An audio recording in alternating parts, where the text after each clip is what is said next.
In this video, I am going to cover how to make this, some lessons learned, make something you're proud of.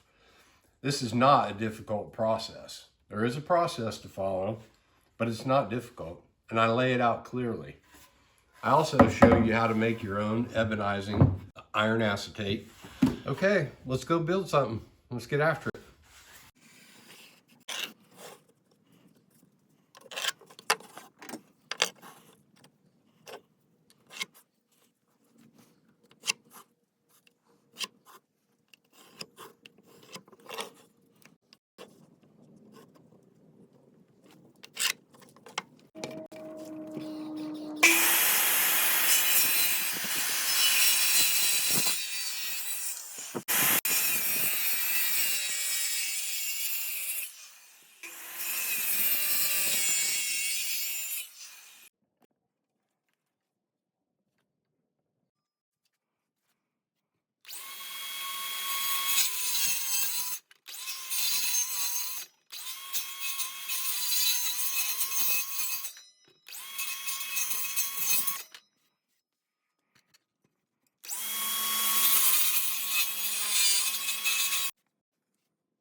So, here we go.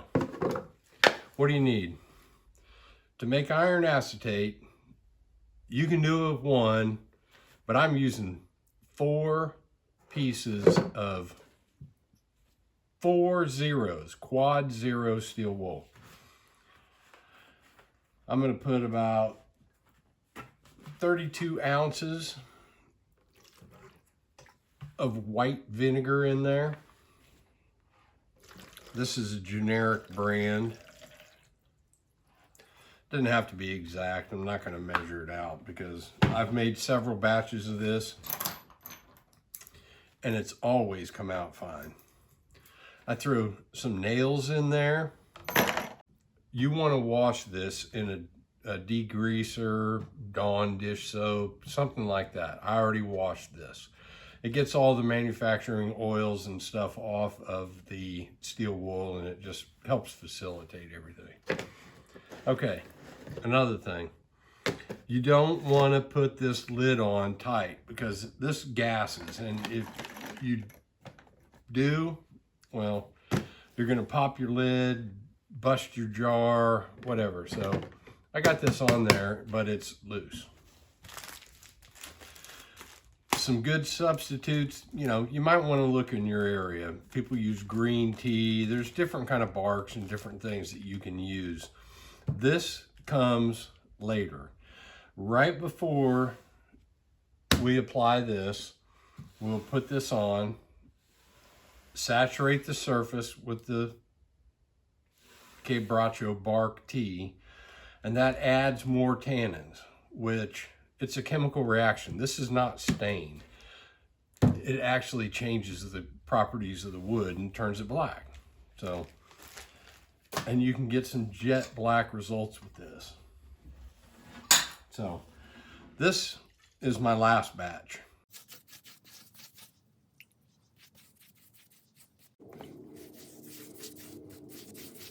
It's pretty wet.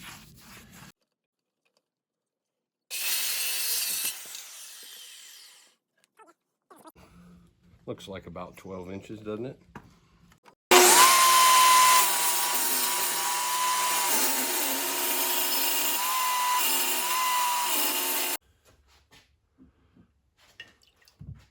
This stuff's makes a mess. Wow, look at that. Iron acetate.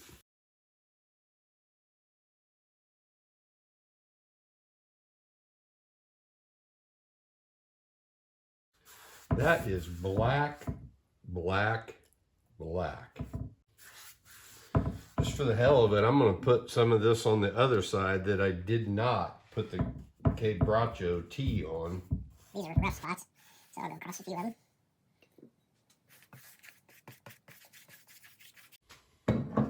What's the difference in the quebracho? Seems to be quite substantial. Well, I'm gonna just see what happens. This curled on me quite a bit, more than it already was.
And what I'm trying to do is to ensure, if you can see the grain pattern, it's killing out into this in this direction. So I want to come with my chisel in that same direction,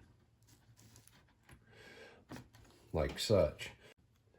What I'm doing here is I'm just adding, different pattern to it to try and mix it up before I sand it and start finishing it. You can see here, I'm just kind of, like I said in the beginning, I'm freestyling this. This is a never before attempted endeavor here. It's just, I'm playing with my creative side. Not to mention, for whatever reason, this, like, therapeutic. Some people probably gouge their eyeballs out to sit here and do this kind of stuff, but not me. Hope you enjoy this video. If you do, please hit the like button. I think that helps. They say it does. I'm not trying to be too methodical. I'm just basically putting little chamfers on to kind of go back over what I did. I ebonized the whole thing one time, and the board had a cup to it, and after I had given it a couple coats of quebracho tea, the iron acetate, it appeared to have even cupped more, which, makes sense. I cut all these reliefs in this side, so it took a lot of moisture on this side, which expanded this side. The other side was dry, and so added to my cup. Anyway, so I went back and planed out in the middle to get me a relatively flat, a flat face here to work with. I like just experimenting. This is actually, I didn't know this when I started, but this is pretty much the same process they used. It was called woodcut, and that was the early printing process that, they'd carve their wood and run this through a print. Paying more attention to the amount of color that I'm picking up in comparison to the black fields versus the white fields. I want to kind of maintain that. It's closer here, it's a little further here. I'm going to come back into more of a whitish tone, so it's, if you stuck around this far, hopefully you go back and look at some of my other videos. I do power carving, I do rustic wood, I do A little bit of DIY. I just finished up a bar build for a client recently. I'm getting there, creeping up on it.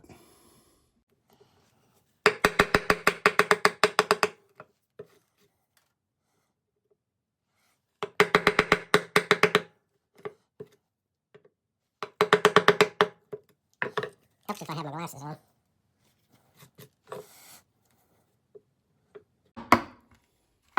More variation, more broken lines. Busier. Some people love it, some people hate it.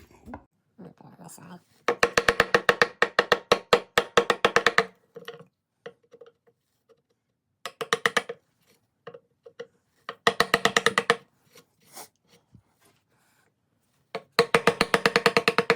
Some people love it, some people hate it.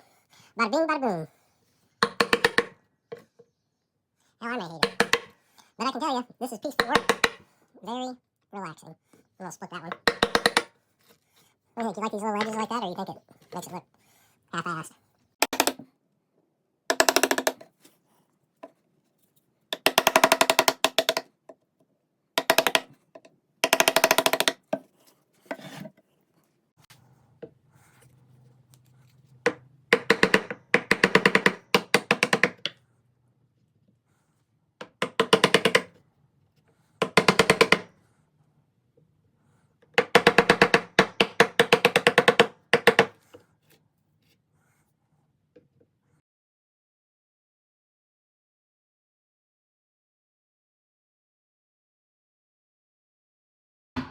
What are you doing now?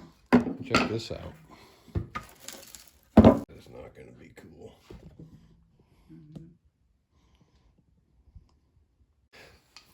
Well, I think I'm about done with the chiseling. What do you think of that?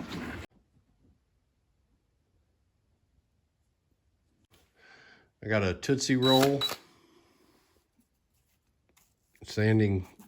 I'm just running this down the grooves, knocking off the high edges.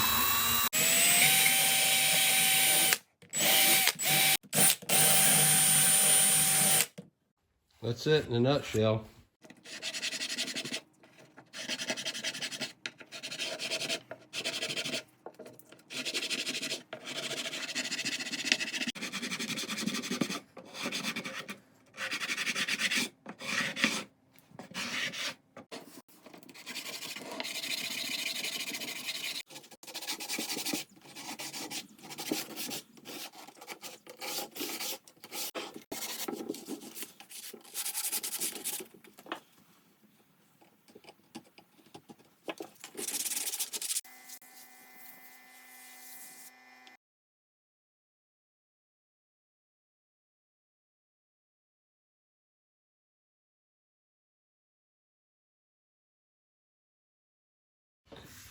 So to recap, some lessons learned to go from this rough sawn sawmill lumber to this rather awesome piece of artwork. What did we learn? We started off with a cup. I cut the grooves, and then I saturated it with the Cabacho tea. And this cupped even more.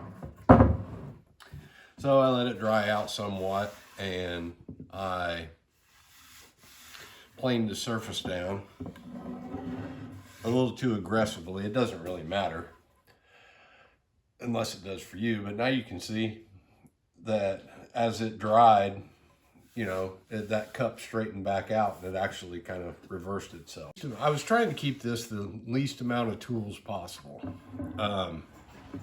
It can definitely be done without a planer. You don't have to use sawmill lumber. You can take something that you can buy some, you know, four-sided finished, some S4S wood, go with that. Or, you know, really you could make this out of, you know, a scrap 2x12. There's a ton of different things. the quebracho is going to allow you to ebonize even pine. Lesson learned number 2. There was a lot of sanding involved in the way that I chose to do this. I would cut a little wider. If you have a router, I'm probably going to do that on the next one. Route some wider gaps. If you don't have a router, you know, it just takes a little more time. You know, it's part of the enjoyment, you know, is creating something. You know, I spent quite a few hours on the chisel work to create this. I love it. Lesson number 3, if you like the non-rustic where you get the exposed wood coming through and you like the black grain, you're definitely going to want to pre-surface this surface more, because you're going to want to do less work to it after you chisel these edges out. You know, when you go to sand this and make it a nice surface to go ahead and apply your finish to, the rougher the whole surface is when you begin, the more of the black areas on these, especially these smaller random rectangles, you're going to lose more of the white of the black coating. You can see here, you know, it's so small and it was such a small area of black. Just the getting the surface finish the way that I wanted, you know, it caused that. So, little pre-planning on your part, if you're going to go ahead and try to make one of these, is, you know, do you want a more rustic look or do you want the solid black? You know, this large area here, I could have went back and ebonized just this to create that black, but I liked it just the way it was. And I'm going to make more of these, and I'll experiment with that too in the future. You can mount this with various hooks, you know, various hardware. If you have a keyhole router bit, you can cut keyhole notches. If I did that and you're planning on hanging this on the wall, you know, just space them out 16 inches, and that way it'll line up with the studs within your wall. And that way, you know, I mean, it's not terribly heavy, but, you know, this is 15 pounds or more.